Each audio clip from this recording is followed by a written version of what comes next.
Okay, explain what you're doing.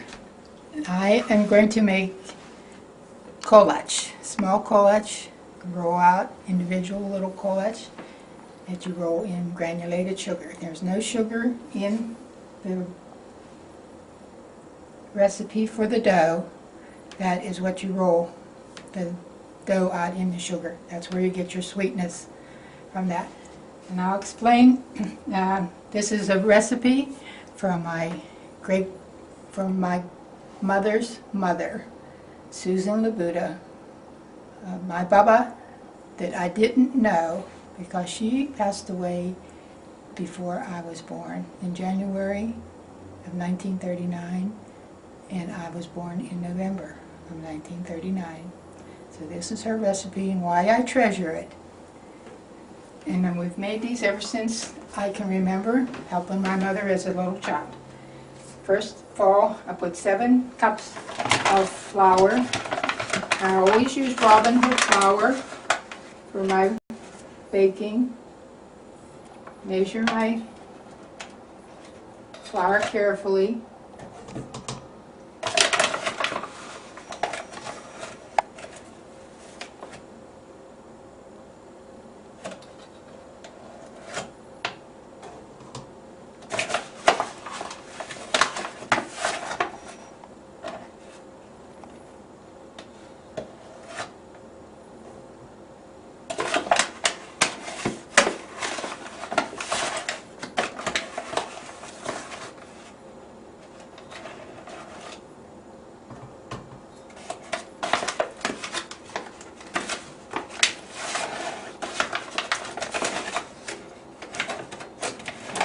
Over here.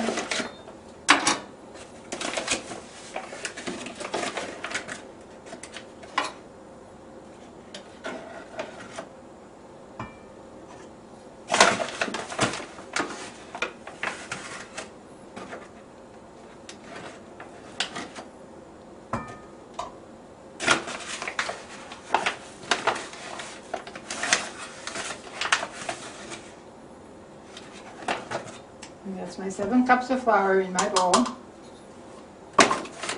that's all the flour that we'll need.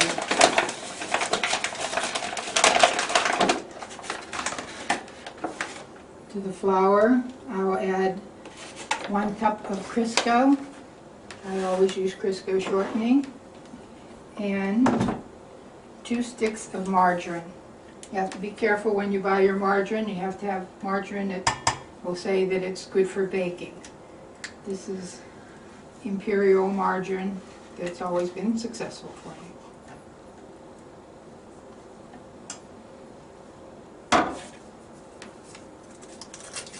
We'll mix the flour and the shortening until all the shortening gets mixed in evenly,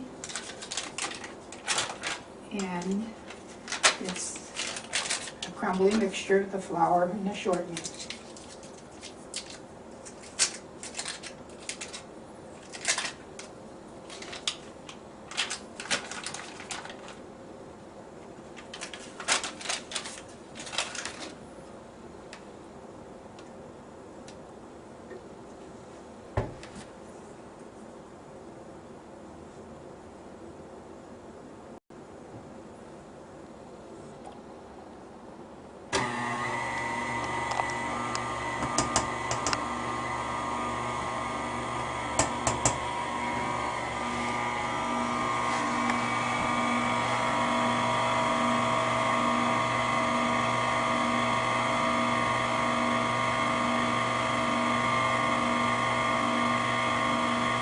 Always have to stop a couple times and scrape the shortening. It gets caught in the beaters, and to mix it more thoroughly.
Still have some little lumps of the shortening in there, so we have to mix it some more.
This is just like blending flour and shortening as for making the pie crust.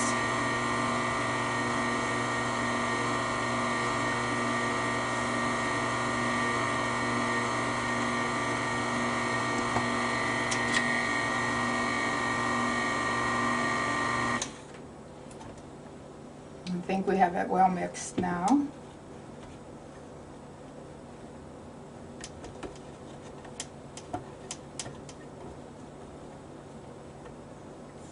That will be all that I'll use the mixer for.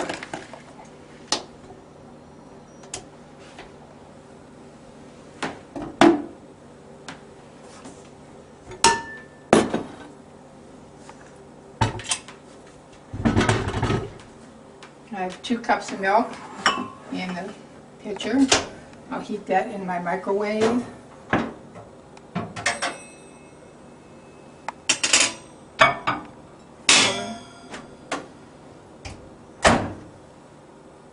I'm just getting used to my microwave, so I just put it on for a minute to start to see if it's warm.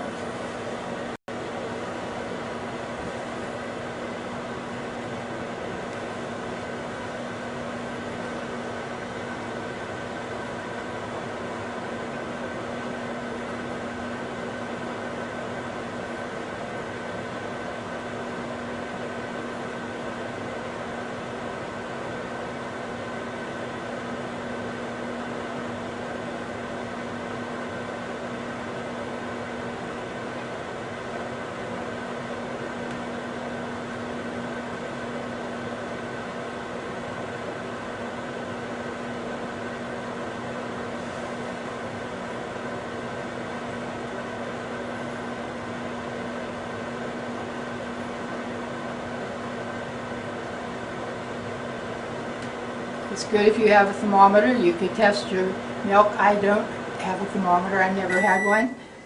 So I just rely on my touch to feel if it's warm enough.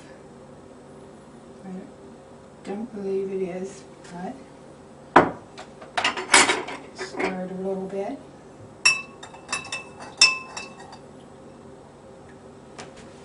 Test it, see if it's warm enough.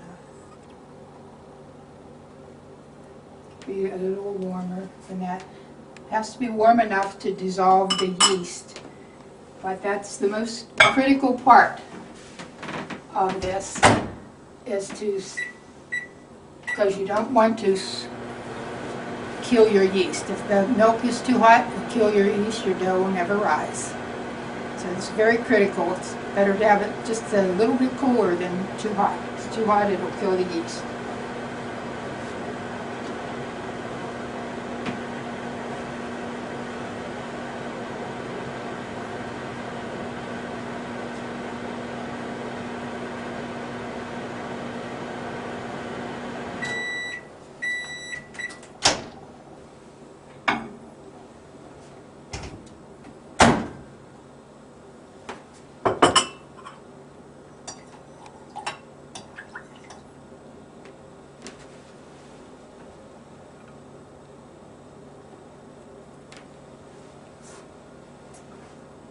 it is good temperature. To the milk, I'll add 2 teaspoons of dried yeast. You can buy a package of yeast if you don't want to buy in a jar. You can buy it in a package. Has like 2 1/4 teaspoons of yeast. I put 2 teaspoons of yeast in here to dissolve.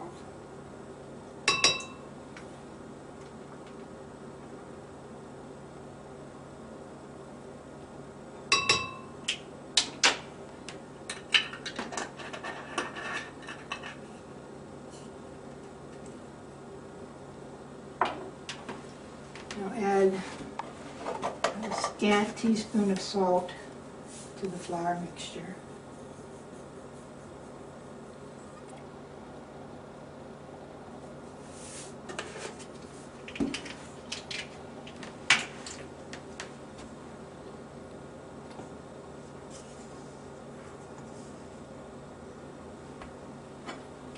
Stir the yeast and the milk together. Milk will soften the yeast and dissolve.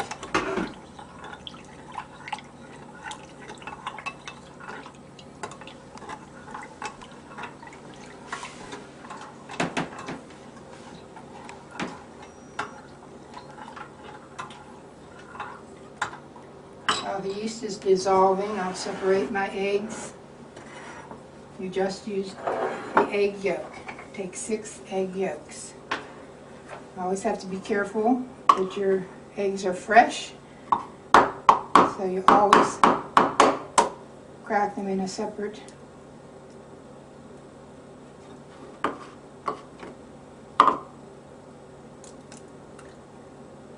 bowl first.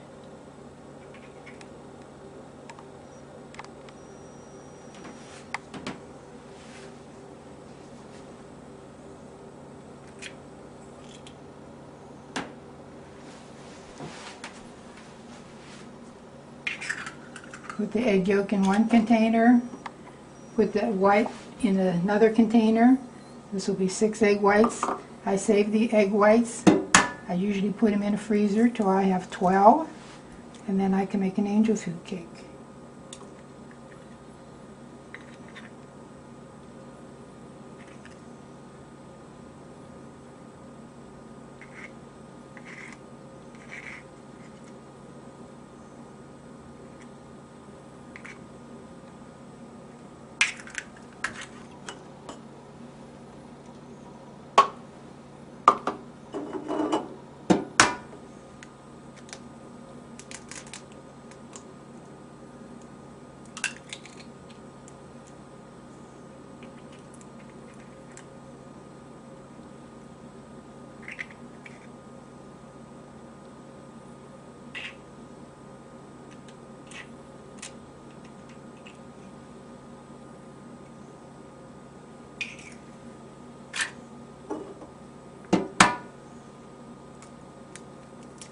My photographer and cameraman today is Matthew.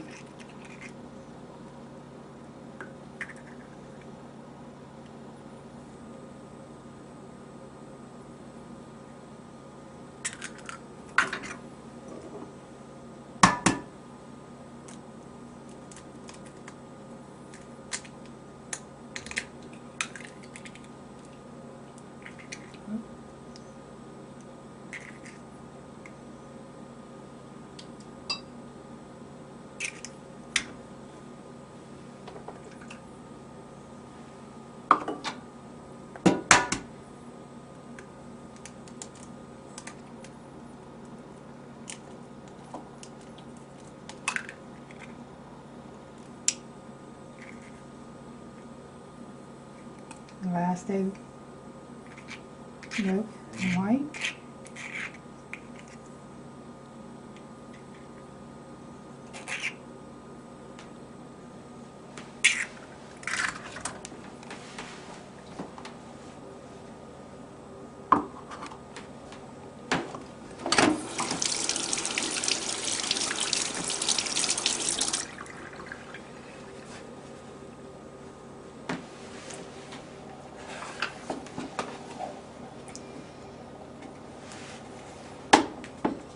Since I don't have a helpmate, I have to put a few of these things in the refrigerator by myself.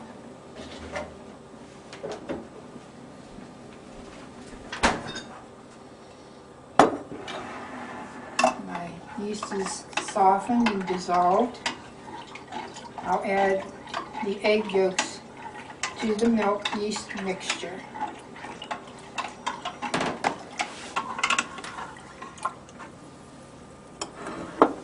Beat the egg yolks a little bit here.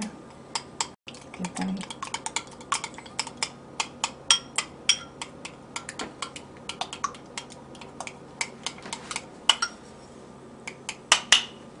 And I'll stir them into the milk and yeast mixture.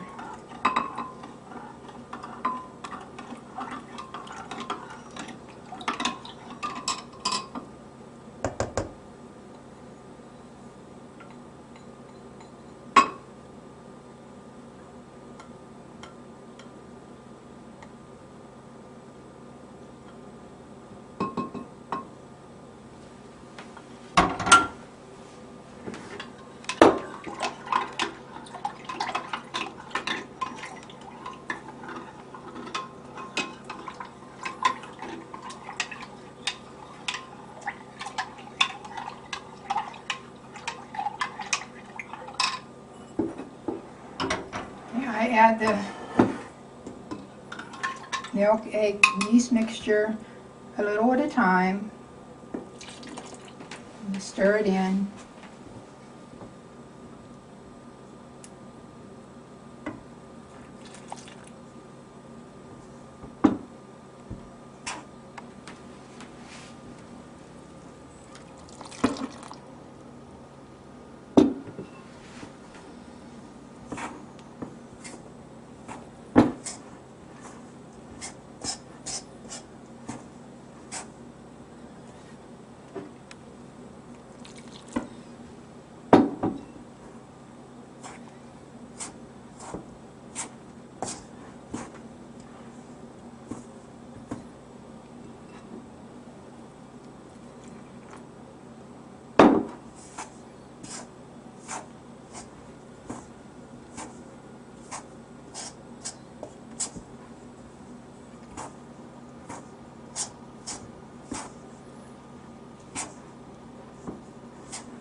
And that's all of our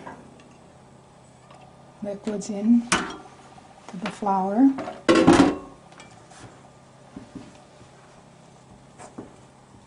Mix it till it's all blended and all the flour is blended in. This dough does not need to be kneaded. It's just a soft dough that you need to refrigerate, either for overnight or like 6 hours or something till it's well chilled. The very important part of putting this into the refrigerator is to put it in first without a lid on it, because if you put a lid on it, it will form moisture in there and your dough will sort of get wet from the moisture on the lid. So I always chill it thoroughly first and then put the lid on and keep it in the refrigerator overnight. I also keep it in the refrigerator while I'm rolling the dough out. I just take the amount that I'm going to roll out, which is about the equivalent to a disc that you would use for one pie crust. That you'll see in the next part of the demonstration.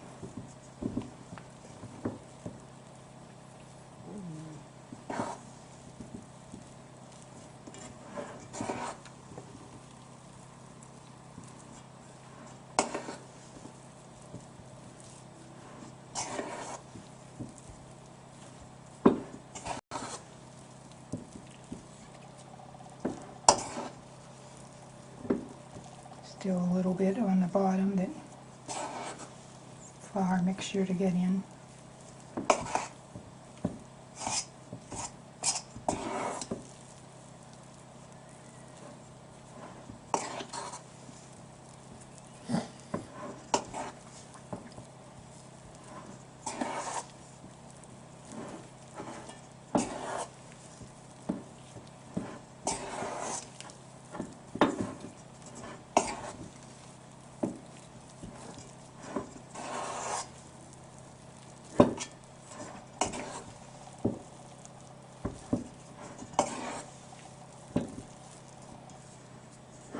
I have my bowl here ready, and I'm going to put it in.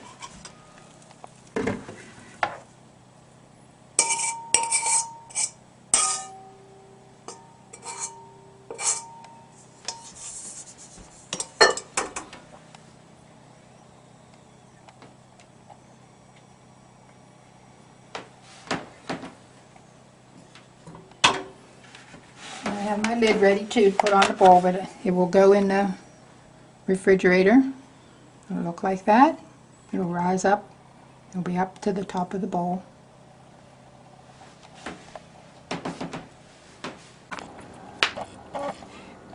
This morning we have part 2 of our baking. This is the dough that's been chilling and rising in the refrigerator overnight. I have prepared my nuts and apricots. This is a pound of ground nuts, and I add 2 cups of sugar to that, stir it in well, and warm approximately half a cup of warm milk to that. This I'm not going to use today. This will be for my long rolls later this week. This is my nuts that I have prepared with the milk and sugar in. And it's just enough to make a stiff dough. You don't want this to be runny, or else the nuts will run out of your small rolls. So this is a pretty thick nut mixture there. This I've prepared previously. I buy dried apricots and I cook them, simmer them, grind them into a pound of apricots. I add 2 cups of sugar, and that is my filling for the apricot rolls, which will make some of the apricot and the nut today. I cut my dough, and just from experience I know how much I like to feel in my hands. Usually it's enough to, what I like to refer to as much as you would use like for one pie crust. And I keep my dough in the refrigerator the entire time that I'm making the dough, because I keep it cold all the time. Just drop my knife. This is rolled in granulated sugar. I only use Domino sugar for my rolls. The other sugar sort of just melts too much in the dough, so I always sprinkle my surface of my board, which is a piece of marble,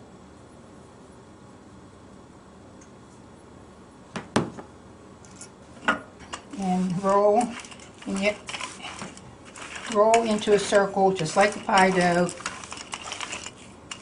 You usually have to keep adding a little bit of sugar on the top and underneath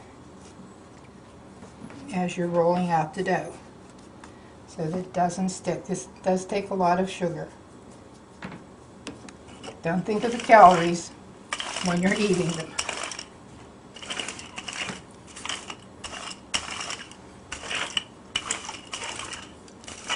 Dough probably about 1/8 of an inch thick whenever I get it all rolled out. My mother taught us how to do this when she would come and touch the dough, see if we had it rolled out correctly when we were about 10 years old. My sister Rita and I used to do this.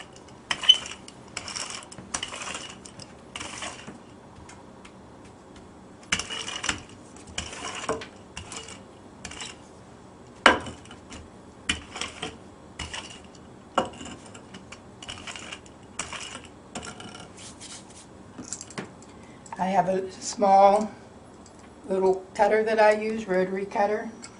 Makes a nice little zigzag edge on it.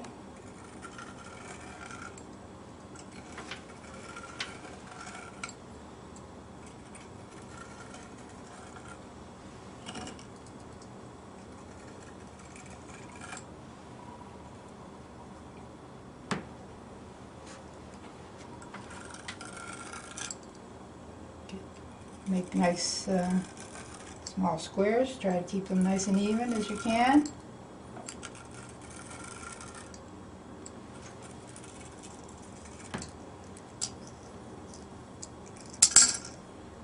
Small pieces that I take off from the edges, I put back in the refrigerator with my other dough. Keep it chilled, and I add it in the next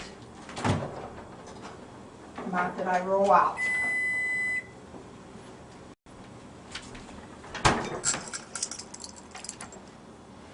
I cut the squares diagonally on each corner.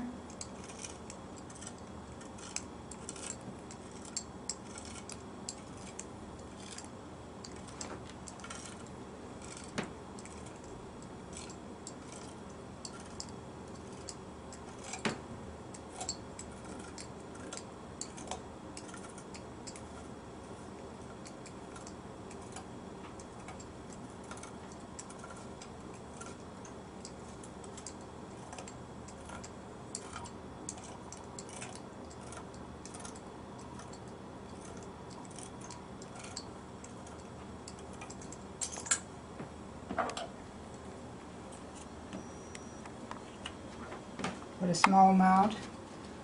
Don't measure this, it's just eye and experience of how much to put in each one. You want to have a nice amount of filling, you don't want to just have dough. So you do want to make it so it's nice.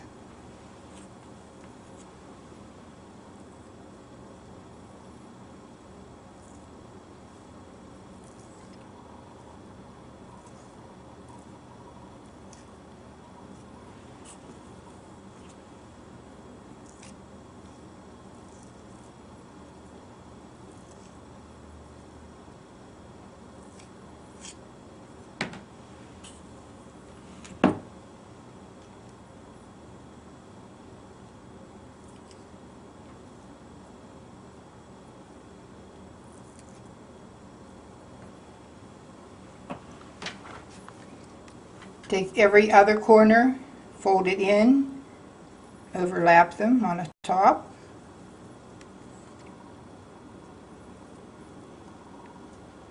And press down firmly in the center.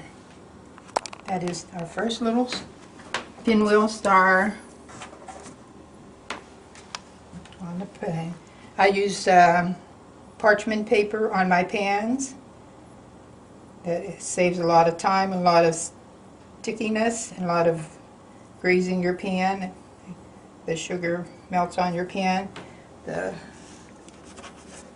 parchment paper is a very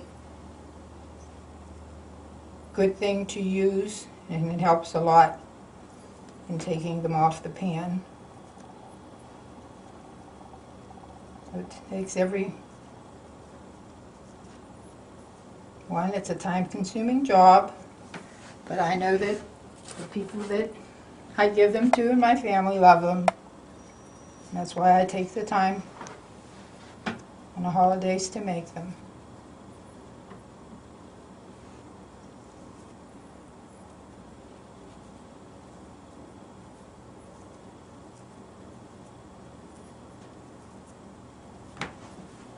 I have the oven heating to 350 degrees, and I bake about 12 minutes till they're just lightly brown.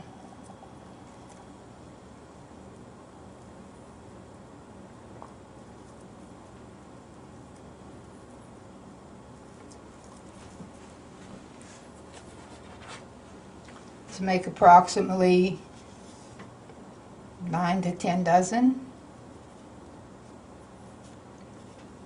So that means that I usually roll out about 9 or 10 times.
It's very important to make sure that they're all pressed down firmly in the center, or else they will pop up.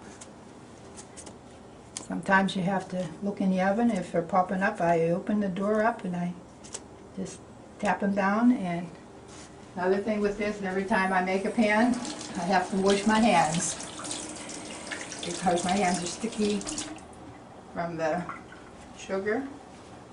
So there's a lot of hand washing in between. This pan's ready for the oven. We'll time it for about 12 minutes.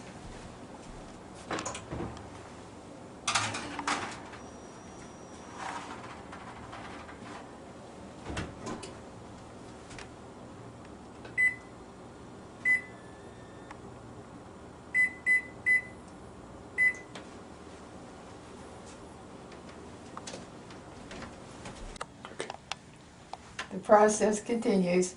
This, I'll show you, I'll make this one in apricot.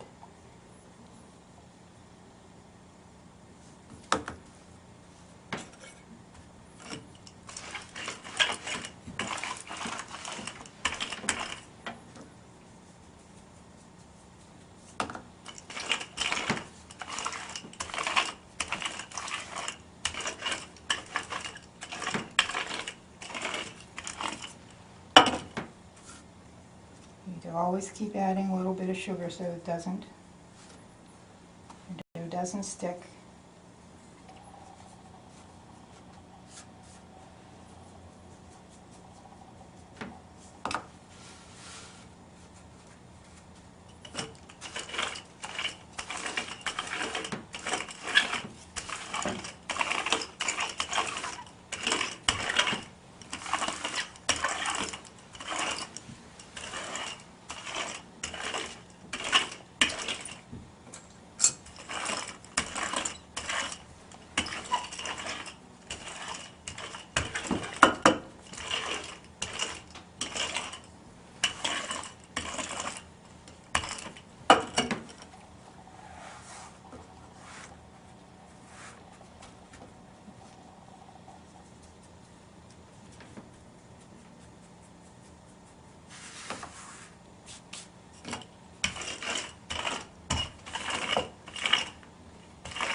Same process every time.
Now these are apricot, so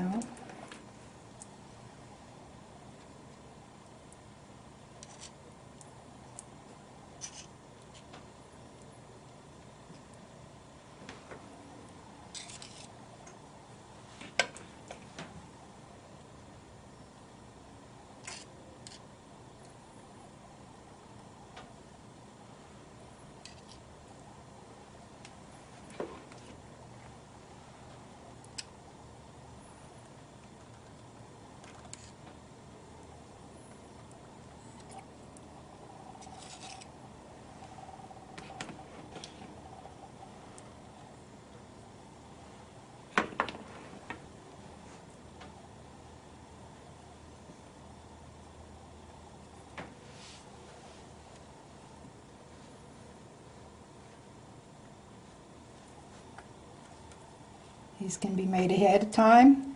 They freeze very well.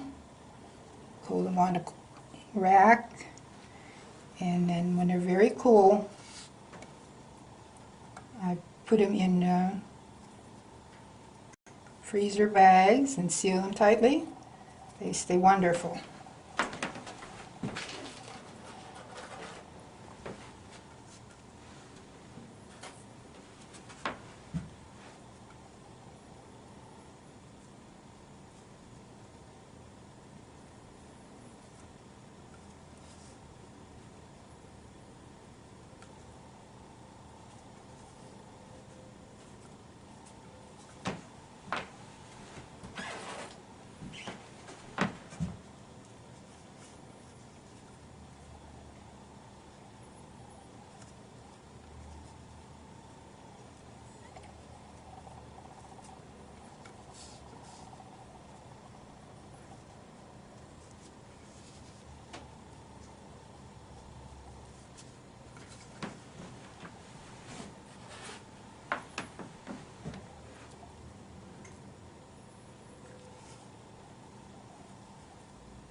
wash my hands and check my ones that are in the oven.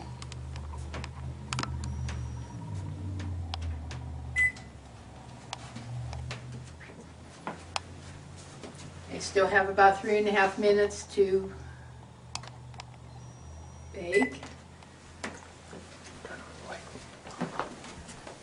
I'll show you them baking in the oven.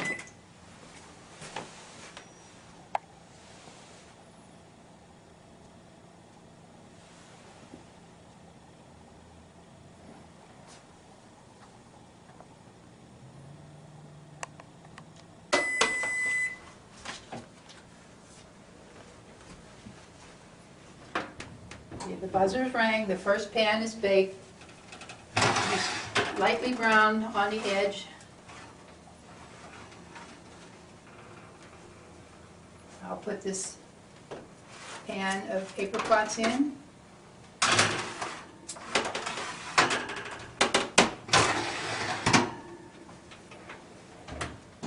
And set my timer.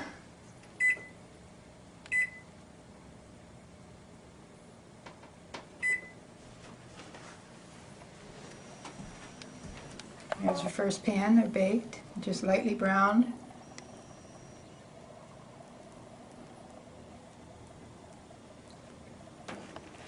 I'll take them off the pan and put them on a rack to cool.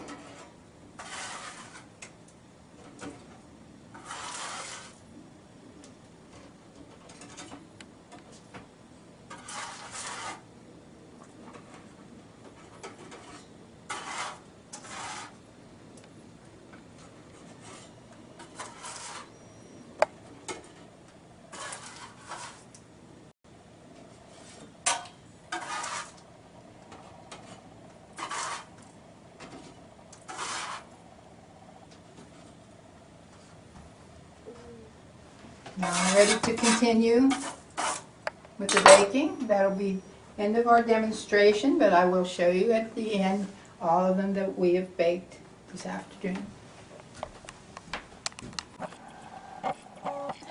The baking's all finished. I'll just show you the results.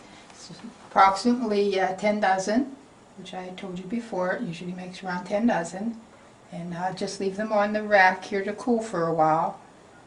So that I know that the filling is completely cool and the dough is completely cool before I pack them in freezer bags and put them in the freezer. And when we have our Christmas celebration, everybody will enjoy the rolls.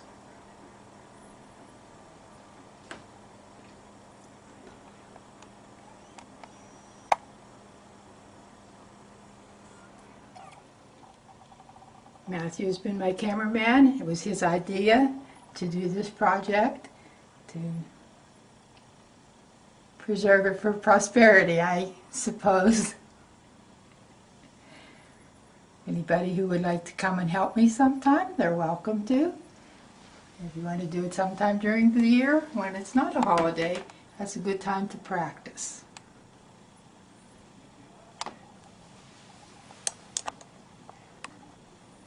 Thank you very much for watching.